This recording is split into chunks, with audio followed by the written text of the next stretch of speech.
नमस्कार सम्पूर्ण साथीहरूलाई। आज म तपाईहरुलाई कुनै ठूलो सहर, अग्ला भवन वा व्यस्त सडक होइन, मेरो आफ्नै गाउँघरको पाखा पोखरातिर लिएर जाँदैछु।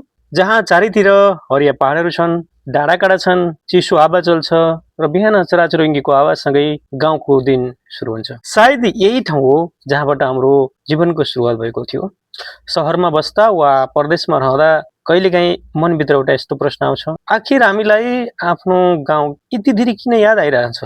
अनि जति टाढा गयो उति नै नजिक लाग्दो रहेछ त्यो आफ्नो गाउँहरू। गाउँको यो यात्रामा म तपाईहरुलाई मेरो गाउँको पाखा पोखरा, हरिया पहाड, गाउँले जीवन र यहाँ लुकेका मेरा केही पुराना सम्झनाहरू भने देखाउनेछु। साथी हेर्नुहोस्, यो गाउँ जाने बाटो सहरका चिल्ला सडक जस्तो होइन, तर यो बाटोसँग जोडिएका सम्झनाहरू भने धेरै छन्। यही बाटो भएर हामी सानो हुँदा विद्यालय जान्थ्यौं, कहिले पानीमा भिज्दै, कहिले घाममा पसिना बगाउँदै, त कहिले साथीहरूसँग हाँस्दै। यही बाटो हिँडेको सम्झना अझै ताजा छ। त्यतिबेला हामीलाई लाग्थ्यो कहिले ठूलो भएर सहर जाउँला, राम्रो काम गरौँला, धेरै पैसा कमाउँला। तर आज समय बितेर गयो हेर्दा यस्तो थाहा लाग्छ कि पैसाले जीवनका धेरै आवश्यकता पूरा गर्न सकिन्छ, तर बाल्यकालका ती दिनहरू, गाउँको त्यो वातावरण र परिवारसँग बिताएका क्षणहरू भने फेरि कहिले पनि किन्न सकिँदैन। त्यसैले होला परदेशमा हजारौं किलोमिटर टाढा हुँदा भने यस्तो लाग्छ, परदेशमा हजारौं किलोमिटर टाढा हुँदा पनि मन भने यही गाउँको बाटोमा आइपुग्छ। साथीहरू, यो मेरो चारैतिर हेर्नुहोस्, चारैतिर हरिया पहाडहरू छन्। बादलले कहिले पहाडलाई छोप्छ, कहिले घामको किरणले हरियाली अझ सुन्दर बनाइदिन्छ।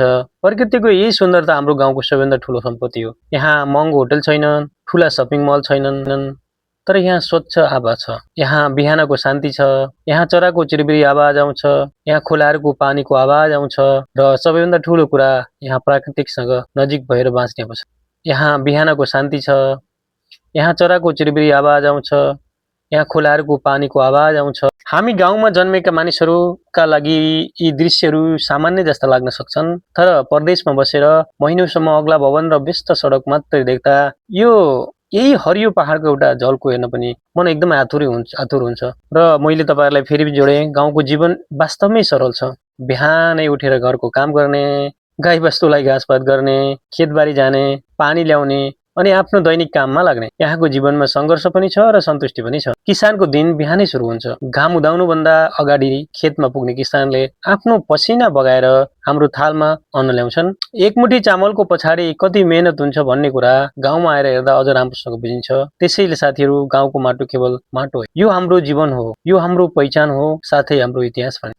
अनि तपाईहरुले देखिसक्नु भएको छ कि खेतका हरिया बालीहरू हेर्दा यति मन आनन्द हुन्छ कि हावासँगै बालीहरू हल्लिरहेको सुन्दर, अनि यस्तो दृश्यहरू देखिन्छ।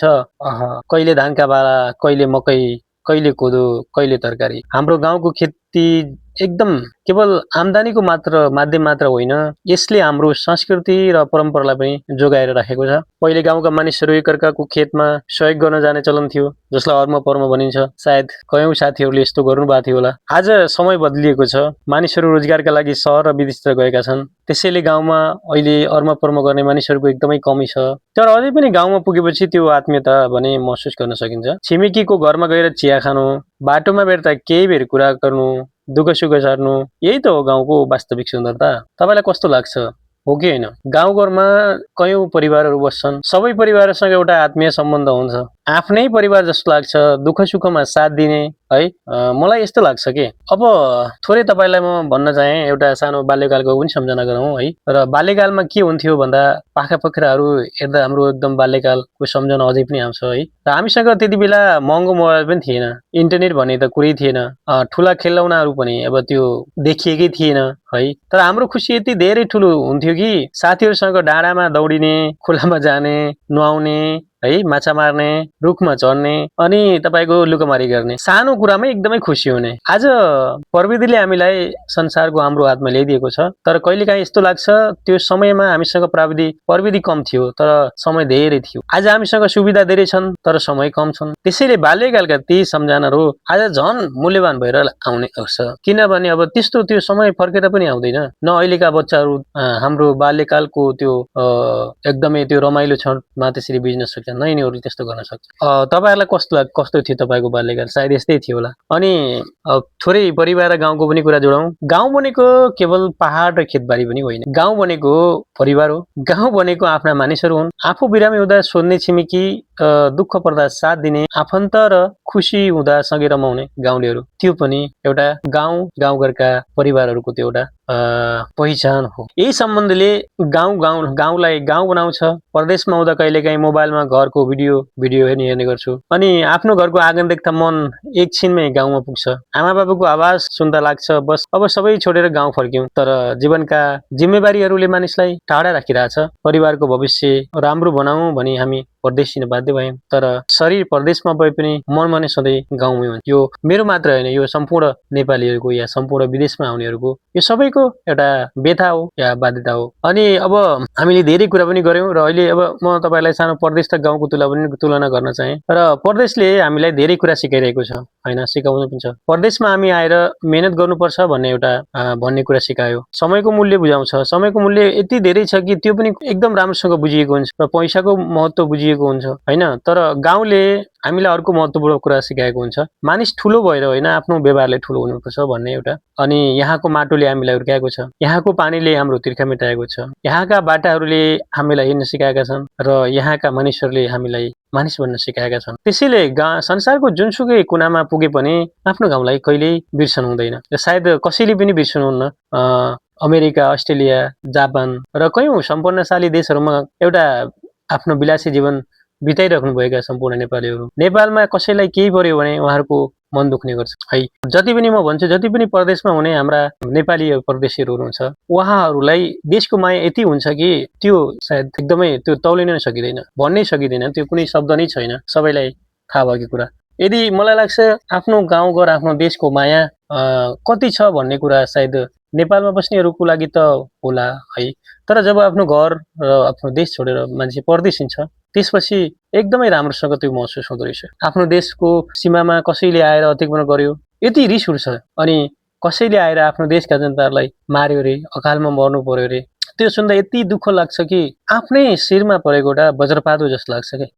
यो भावना मेरो मात्र होइन, यो हाम्रो जति पनि नेपाली कम्युनिटी छ, जति पनि विदेशमा बस्नुहुने हाम्रो नेपाली कम्युनिटीहरू हुनुहुन्छ, यति सहयोगी, यति सपोर्टर कि त्यो कुरै नगरौँ कि। मलाई त यस्तो लाग्छ कि सायद यस्तो एउटा खुबी र यस्तो एउटा संस्कार भनेको अलि नेपालीमा मात्र छ। कुनै देशको सायद होला उनीहरूमा पनि है, आफ्नो देशको, आफ्नो परिवारको माया सबैलाई हुन्छ। तर पनि अझ बढी सायद हाम्रै नेपालीहरूको हुन्छ कि जस्तो लाग्छ। कोही गरिब छ, कोही भिख माग्यो भने पनि हजुरलाई कसैलाई सहयोग गर्नु पर्यो भनेपछि नेपालीहरूले एकदम मन ठुलो बनाएर धेरै थोरै आफ्नो औकात अनुसार सहयोग गर्नु पाउँछ है। यो परदेशमा बस्ने नेपालीहरूको मन एकदमै ठुलो हुन्छ। यो कसैले पनि नजरअन्दाज गर्न सकिँदैन है। र मैले अब एकदमै भिडियोको अन्त्यमा आइरहेको छु है साथीहरू।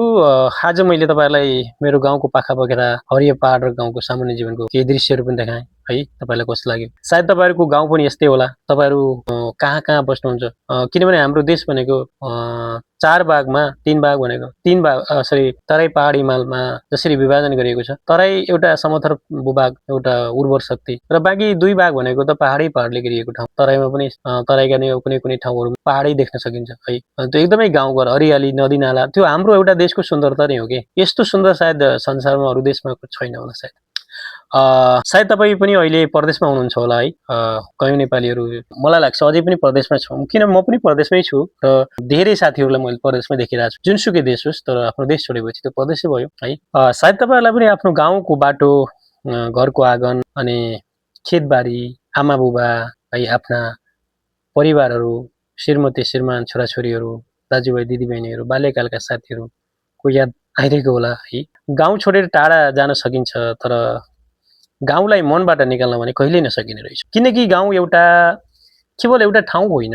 गाउँ हाम्रो बाल्यकाल हो, गाउँ हाम्रो सम्झना हो, गाउँ हाम्रो पहिचान हो र गाउँ हाम्रो। आजको यो भिडियो हेर्नुभएकोमा धेरै धेरैलाई धन्यवाद। यसरी नै साथ दिनु होला। भिडियो कस्तो लाग्यो? सायद मैले त्यति राम्रो फुटेजहरू पनि तपाईँहरूलाई देखाउन सकिनँ होला। सायद ममा त्यो स्किल नभएर पनि हुनसक्छ। मैले यसै बाटोमा हिँड्ने क्रममा मैले साना फुटेजहरू लिएको थिएँ र मलाई लाग्यो अहिले बसेको टाइममा साथीहरूलाई देखाइदिउँ न, एउटा सम्झना स्वरूप त्यो युट्युबमा, एउटा सोसल मिडियामा हालिदिउँ, सायद संसारमा कसैले देख्न सक्छन्। यति सुन्दर सधैँ हरियाली, आहा! कति राम्रो। त्यो अवश्य पनि हामी नेपालीहरूलाई लाग्छ, तर विदेशीलाई त अब लाग्ने कुरै हो है। त्यसैले यो आजको भिडियो हेरेर मलाई सहयोग गर्नुभएकोमा धेरै धेरै धन्यवाद। यदि तपाईँहरूलाई पनि आफ्नो गाउँघर, आफ्नो माटो र गाउँको जीवन मनपर्छ भने भिडियोमा लाइक गर्नुहोस्, आफ्नो गाउँको नाम कमेन्ट लेख्नुहोस् र ट्राभल बर्स डायरीलाई सब्सक्राइब गर्न नभुल्नुहोला। फेरि अर्को एउटा सुन्दर यात्रामा भेटौँला। तबसम्मका लागि आफ्नो गाउँलाई माया गरौँ, आफ्नो माटोलाई सम्मान गरौँ। धन्यवाद।